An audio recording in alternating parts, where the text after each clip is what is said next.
औज़ुबिल्लाहिमिनश्शैतानिर्रजीम बिस्मिल्लाहिर्रहमानिर्रहीम। अस्सलाम वालेकुम स्टूडेंट्स, उम्मीद करता हूँ कि आप सब लोग खैरियत से होंगे। जी आज हम जो टॉपिक कवर करने जा रहे हैं वो आपके सामने इस तरह थंबनेल पर मौजूद होगा, सीक्वेंस डायग्राम और एक्टिविटी डायग्राम्स। मैंने कहा कि आज दोनों को साथ ही इसको कवर करते हैं, तो आपको ज़्यादा इंतज़ार नहीं कराते, टॉपिक शुरू करते हैं जी। और टॉपिक जो है ये आपके सामने आ गया जी। हमने ये पहले डायग्राम्स मैंने आपको पिछले लेक्चर में बताया था, क्लास डायग्राम पढ़ी थी। आज हमारा जो टॉपिक है वो सीक्वेंस डायग्राम्स के ऊपर है। और ये जो बुक आपकी आई हुई है नई, उसके पेज नंबर 12 पे ये टॉपिक मौजूद है। 1.5.2.3 टॉपिक है सीक्वेंस डायग्राम्स। अब यहाँ पे कहते हैं जी, sequence diagrams show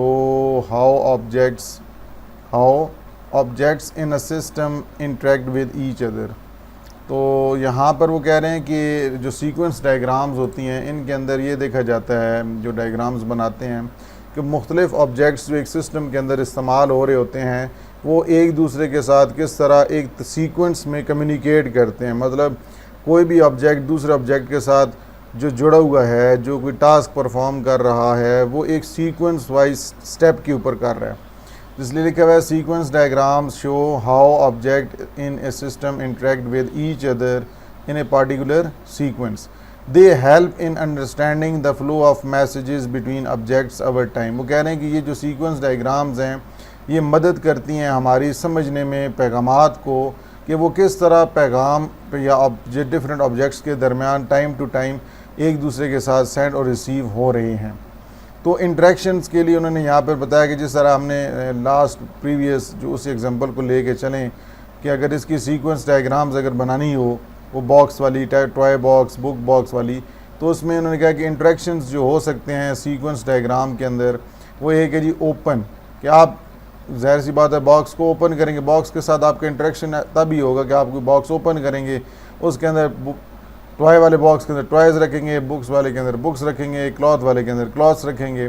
user puts the respective होता है कि जो टॉयज़ हैं वो टॉयज़ वाले बॉक्स में ही जाएंगे, बुक्स होंगी बुक्स वाले, जो एक ख़ास डब्बे के अंदर चीज़ें रखनी है उसकी के अंदर respective items into the boxes, फिर या आप उसको क्लोज कर देंगे। ये आपको इंट्रैक्शंस बताएंगे। देखिए, जब भी आपको सीक्वेंस डायग्राम बनानी होगी तो उन सीक्वेंस डायग्राम को बनाने के लिए आपके पास इंट्रैक्शंस मौजूद होने चाहिए। अगर आपके इंट्रैक्शंस बिटवीन डिफरेंट ऑब्जेक्ट्स नहीं हैं तो आप नहीं बना सकते। फिर अब डायग्राम बनाने के लिए जो ऑब्जेक्ट्स होते हैं आपको सबसे टॉप पे लिख लेने हैं। जैसे यूज़र है, टॉयज़ बॉक्स हैं, बुक्स बॉक्स हैं, क्लॉथ्स वाले बॉक्स हैं। ये डायग्राम के अंदर आपने सबसे टॉप पर इनको लिख देना है और इनके साथ आपने डॉटेड लाइंस लगा देनी है। ठीक है, ये आपको नज़र आ रही हैं, ये डॉटेड लाइंस लगी हुई हैं। अब हम क्योंकि सबसे पहले बॉक्स को ओपन करेंगे, हर बॉक्स को, तो यहाँ पे यूज़र क्या करेगा, ओपन। अब ये एरो जो है वो एरो आपने उस साइड पे बनाना है कि जहाँ जो बॉक्स ओपन हो रहा है। अब टॉयज़ बॉक्स ओपन हो रहा है, ये डॉटेड लाइन वाला एरो नहीं होना चाहिए। ठीक है, ये जो आपके लाइंस सेंटर में लगाई गई हैं ये डॉटेड होनी चाहिए, ये एरोज डॉटेड नहीं होने चाहिए। अब इनके ऊपर जो लिखा हुआ है ओपन, आगे राउंड ब्रैकेट का मतलब ये एक मेथड है जो कि ये फंक्शन परफॉर्म करेंगे। यूज़र ने ओपन किया जी, क्या जी, टॉयज़ बॉक्स। इसी तरह ये एरो बुक बॉक्स में जाएगा, ओपन करेगा बुक बॉक्स, और इसी तरह क्लॉथ बॉक्स। ये हमारा हो गया जी ओपन। अब देखिए ये सीक्वेंस में कि पहले टॉयज़ बॉक्स ओपन किया, फिर बुक बॉक्स ओपन किया, फिर क्लॉथ वाला बॉक्स ओपन किया। तो इसलिए कहते हैं कि सीक्वेंस डायग्राम्स डिफरेंट ऑब्जेक्ट्स के दरमियान इंटरेक्ट करता है ऑन द पार्टिकुलर सीक्वेंस की बुनियाद पर। तो इसी तरह फिर उसके बाद क्या किया, दूसरा स्टेप क्या किया। अब ये एक एरो इस टॉयज़ बॉक्स के अंदर से यहाँ से एरो जा रहा है यूज़र की तरफ, कि यूज़र को कह रहा है पुट टॉयज़ इनसाइड, बॉक्स के अंदर टॉयज़ खिलौने डालें, बुक उस बॉक्स के अंदर डालें, क्लॉथ्स उस बॉक्स के अंदर डालें। तो ये एरो वापसी के ये बता रहे हैं कि अब ये ऑब्जेक्ट जो हैं ये ओपन हो गए। अब इसके अंदर आपने बुक्स, टॉयज़ और क्लॉथ्स रेस्पेक्टिव बॉक्स के अंदर डाल देने। फिर उसके बाद जब आपने इंसर्ट कर दिए तो फिर आपने यूज़र की तरफ से जाएगा जी, आप क्लोज़ कर दें टॉयज़ वाला बॉक्स, फिर आपने बुक्स वाला बॉक्स क्लोज़ करना है, एंड सिमिलरली आपने क्लॉथ वाला बॉक्स क्लोज़ कर देना है। तो इस तरह सीक्वेंस की डायग्राम्स बनाई जाती हैं। अगेन जो ऑब्जेक्ट्स होते हैं वो आपने टॉप पर लिखने होते हैं और उनके बाद आपने लाइंस बनानी होती हैं। ठीक है जी। ये आपकी 1.7 जो बुक के अंदर सीक्वेंस की डायग्राम्स हैं वो आपको लेबल यहाँ पे करके जो दिखाएगी वो मैंने आपको समझा दी। तो ये था जी आपका सीक्वेंस का डायग्राम्स का। फिर उसके बाद अब बात करते हैं 1.5.2.4 एक्टिविटी डायग्राम्स। अब एक्टिविटी डायग्राम्स जो होती हैं ये किसी एक्टिविटी को, ये टास्क को ज़ाहिर कर रही होती हैं उसको कंप्लीट करने के लिए। तो यहाँ लिखा जी activity diagrams illustrate the flow of activities या स्टेप्स इन ए प्रोसेस।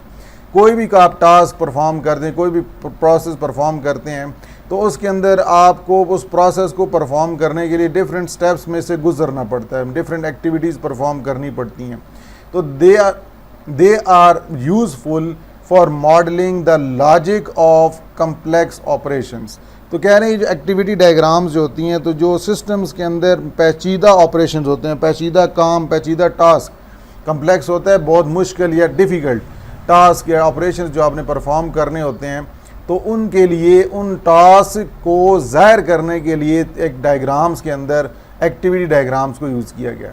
मिसाल आपको देते हैं यहाँ पे कि जिस तरह उन्होंने एग्जांपल दी कि इन अ रेस्टोरेंट मैनेजमेंट सिस्टम, एक रेस्टोरेंट का सिस्टम बनाया गया एक रेस्टोरेंट के लिए, उसके अंदर डिफरेंट प्रोडक्ट्स को मैनेज करने के लिए। An activity diagram can represent the process from order placement to food preparation and finally to order delivery. वो कह रहे हैं कि रेस्टोरेंट के अंदर जिस तरह एक प्रोसेस है कि एक ऑर्डर प्लेस किया जाएगा, रखा जाएगा, फिर उस ऑर्डर की बेस पर फूड को प्रिपेयर किया जाएगा और प्रिपेयर होने के बाद फाइनल वो डिलीवर किया जाएगा। तो ये जो डिफरेंट जो ऑपरेशंस ये परफॉर्म किए जा रहे हैं इनको डायग्राम के अंदर, अब एक्टिविटी डायग्राम, ये एक्टिविटीज़ हैं, ये यार एक क्या है, ये एक एक्टिविटी, एक टास्क है। तो अब यहाँ पे देखें इस डायग्राम को उसने क्या किया कि जी ओवल शेप में लिख दिया स्टार्ट। ये एक एक्टिविटी डायग्राम्स आप समझ लें फ्लो चार्ट डायग्राम जैसी होती है, ठीक है जी। तो स्टार्ट का मतलब है यहाँ पे, अब ब्लू कलर का मतलब है कि यहाँ पे ये सिस्टम प्रोसेस स्टार्ट हो गया। स्टार्ट होने के बाद एरो डाउनवर्ड जा रहा है, एक बॉक्स के अंदर हमने ऑर्डर प्लेसमेंट, अब ऑर्डर क्या है, ये एक प्रोसेस है इसलिए बॉक्स में रखा है, ऑर्डर प्लेसमेंट होगी, फिर हमने बॉक्स के जो बॉक्स है उसके से एरो निकाला और नेक्स्ट बॉक्स आ गया फूड प्रिपरेशन। ऑर्डर जब हो जाएगा तो प्रेस करने के बाद उस फूड को प्रिपेयर किया जाएगा। अब उसके बाद फूड प्रिपरेशन से आगे एरो जो जा रहा है ये एक डायमंड सिंबल ज़ाहिर हो रहा है। डायमंड सिंबल के अंदर लिखा हुआ है फूड रेडी। ये डायमंड सिंबल कंडीशनल के लिए होता है, कंडीशन चेक करने के लिए।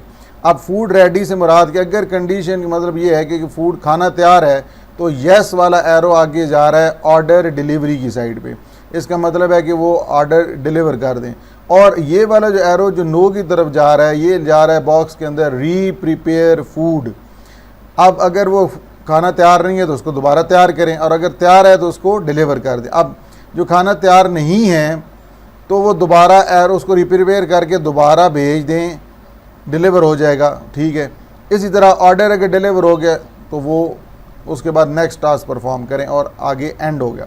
ये दोनों बार जब ये ऑर्डर डिलीवर हो जाएगा या अगर आपका खाना तैयार नहीं हुआ फिर रीप्रिपेयर करके डिलीवर हो जाएगा तो फिर उसके बाद ये टास्क एंड हो जाएगा।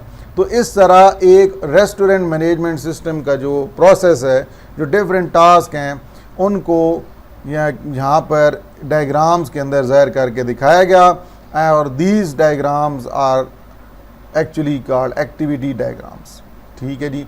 तो ये आपका यहाँ पे ये टॉपिक ख़त्म हो जाता है। तो बाकी इंशाल्लाह डिज़ाइन पैटर्न्स को हम बाद में पढ़ेंगे और अगले टॉपिक को। तो आज की वीडियो को यहीं पे ख़त्म करते हैं। तो इंशाल्लाह नेक्स्ट वीडियो में आपसे मुलाकात होगी। दुआ में याद रखिएगा। अल्लाह हाफ़िज़।